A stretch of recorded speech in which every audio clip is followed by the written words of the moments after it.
স্বাগত ডিবিসি সংবাদে আপনাদের সাথে আছি আমি রিফাত তাসনোভা। উন্নত চিকিৎসার জন্য মঙ্গলবার রাত 10টায় লন্ডন যাচ্ছেন বিএনপি চেয়ারপারসন বেগম খালেদা জিয়া। কাতারের আমিরের পাঠানো একটি বিশেষায়িত এয়ার অ্যাম্বুলেন্সে ঢাকা ছাড়বেন তিনি।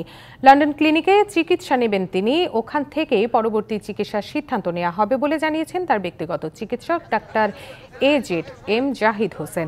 7 বছর পর দেখা হবে ছেলে বিএনপির ভারপ্রাপ্ত চেয়ারম্যান তারেক রহমানের সাথে। এর আগে বেগম জিয়ার চিকিৎসার বিষয়ে আলোচনা করতে রবিবার রাতে তার সাথে সাক্ষাৎ করেন দলটির স্থায়ী কমিটির সদস্যরা। এ সময় গণতন্ত্রের পক্ষে একসঙ্গে কাজ করার পরামর্শ দেন বেগম জিয়া।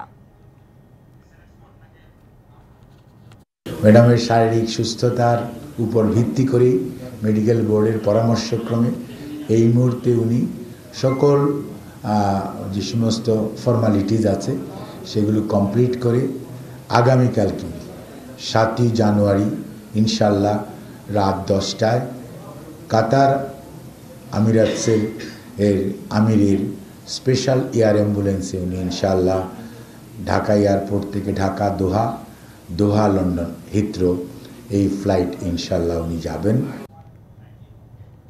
15 বছরের শাসনামলে গুমের ঘটনায় শেখ হাসিনা সহ 11 জনের বিরুদ্ধে গ্রেপ্তারি পরোয়ানা জারি করেছে আন্তর্জাতিক অপরাধ ট্রাইব্যুনাল।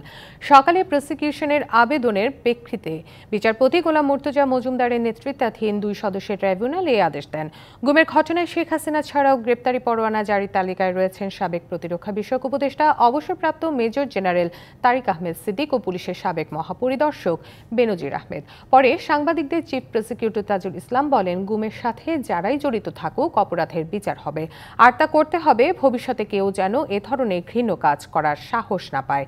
এর মাধ্যমে গুম সংশ্লিষ্ট সংস্থাগুলোর ইমেজ পুনরুদ্ধার করা সম্ভব হবে বলেও জানান তিনি।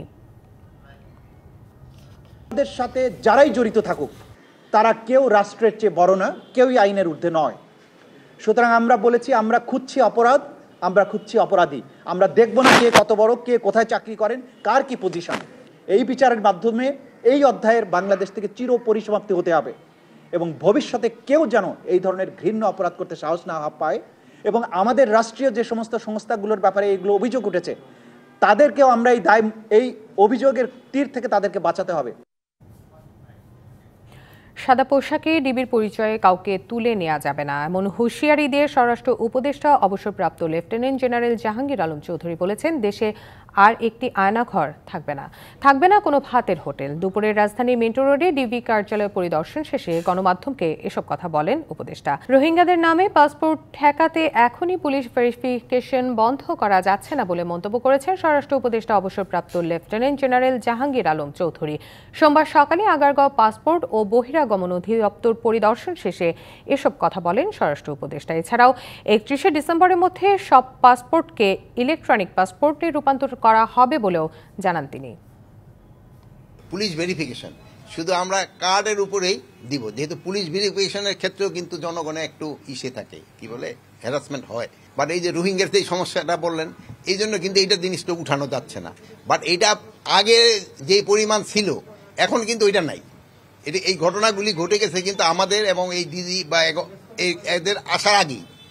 বাট এটার আস্তে আস্তে এখন যে সময় আমরা নতুনভাবে ইস্যু করতে যাচ্ছি, আবার তাগোটা টেনিউর শেষ হয়ে যেতেছে, সেই সমাবেশ দেওয়ার সময় আমরা এই জিনিসটা চেক করে দিচ্ছি।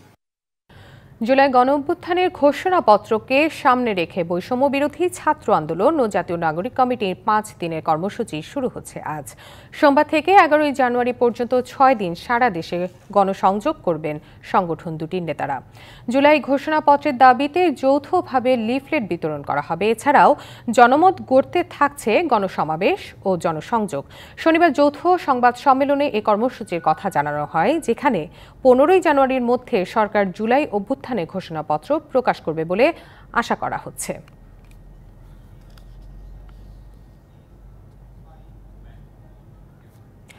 চট্টগ্রাম মহানগর দায়রা জজ আদালতের 1911টি মামলার নথি উধাও হয়ে যাওয়ার ঘটনায় কোতোয়ালি থানায় সাধারণ ডায়েরি করা হয়েছে।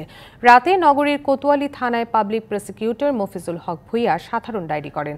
এতে উল্লেখ করা হয়, মহানগর দায়রা জজ আদালতের 1911টি মামলার নথি গায়েব হয়ে গেছে। মহানগর পাবলিক প্রসিকিউটর কার্যালয়ের সামনে পলিথিনে মোড়ানো রাখা ছিল এসব নথি। পরে জায়গা না হয় নথিগুলো আদালতের বারান্দায় রাখা হয়েছিল। গত 13 ডিসেম্বর থেকে 31 ডিসেম্বরের মধ্যে আদালতের অবকাশকালীন সময়ে মামলার এসব নথি উধাও হয়ে যায়। এখানে আমি যখন জয়েন করার পরে এখানে দেখলাম যে কিছু পরিত্যক্ত নথি পড়ে আছে এবং এগুলো আমি দেখেছি, এগুলো রক্ষণাবেক্ষণের চেষ্টা করেছি, কোথাও নেই। কিন্তু এই যে অবকাশকালীন যে বন্ধ গেছে, বন্ধ থেকে এসে দেখলাম যে এগুলো এখানে নেই। আমি খোঁজ নিয়ে এগুলো কোনো খোঁজ পেলাম না, আমি একটা জিডি করেছি। বিশ্বের 123 নগরীর মধ্যে সপ্তাহের দ্বিতীয় কর্মদিবসের সকালে বায়ু দূষণের শীর্ষে ঢাকার অবস্থান। সকাল 8টায় আইকিউ এয়ার মানসূচকে ঢাকার বায়ুর মান 252। বায়ুর এই মানকে খুব অস্বাস্থ্যকর হিসেবে বিবেচনা করা হচ্ছে। রোববার সকালে ঢাকার বায়ুর মান ছিল 452, পরে তা আরও বেড়েছিল। বায়ুর মান 300 এর বেশি হলে তাকে দুর্যোগপূর্ণ বলে মনে করা হয়। গতকাল ঢাকার সবচেয়ে দূষিত 10টি স্থানের প্রতিটিতেই মান ছিল দুর্যোগপূর্ণ। এর মধ্যে গুলশানের 2টি স্থানের স্কোর ছিল 700 এর উপরে। বায়ু দূষণের পরিস্থিতি নিয়মিত তুলে ধরে সুইজারল্যান্ড ভিত্তিক প্রতিষ্ঠান আইকিউ এয়ার। গত ডিসেম্বরের একটি দিনও নির্মূল বায়ু পায়নি রাজধানীবাসী। ঢাকার পর বায়ু দূষণের তালিকায় দ্বিতীয় অবস্থানে ভারতের রাজধানী নয়াদিল্লি। চলতি অর্থ বছরে প্রথম 3 মাসে মোট দেশজ সম্পদ বা জিডিপি প্রবৃদ্ধি হয়েছে 1.81%, যা এর আগে 2023-24 অর্থ বছরের একই সময় ছিল 6.04%। বাংলাদেশ পরিসংখ্যান ব্যুরো BBS এর তথ্য অনুযায়ী চলতি 2024-25 অর্থ বছরের প্রথম 3 মাস জুলাই সেপ্টেম্বরে কৃষি খাতে প্রবৃদ্ধি হয়েছে 0.16%। এছাড়া শিল্প খাতে প্রবৃদ্ধি 2.13% আর সেবা খাতে প্রবৃদ্ধি হয়েছে 1.54%। বিবিসির তথ্য বলছে 2023-24 অর্থ বছরের প্রথম প্রান্তিকের তুলনায় 2024-25 অর্থ বছরে জিডিপি প্রবৃদ্ধি কমেছে 4.23%। এছাড়াও গেল মাসে খানিকটা কমেছে মূল্যস্ফীতি। পয়েন্ট টু পয়েন্ট ভিত্তিতে নভেম্বর মাসের তুলনায় 1.02% কমে ডিসেম্বরে মূল্যস্ফীতি হয়েছে 10.89%। এ সময় কমেছে খাদ্য মূল্যস্ফীতিও। নভেম্বরের তুলনায় 2.89% কমে ডিসেম্বরে খাদ্য মূল্যস্ফীতি হয়েছে 12.92%।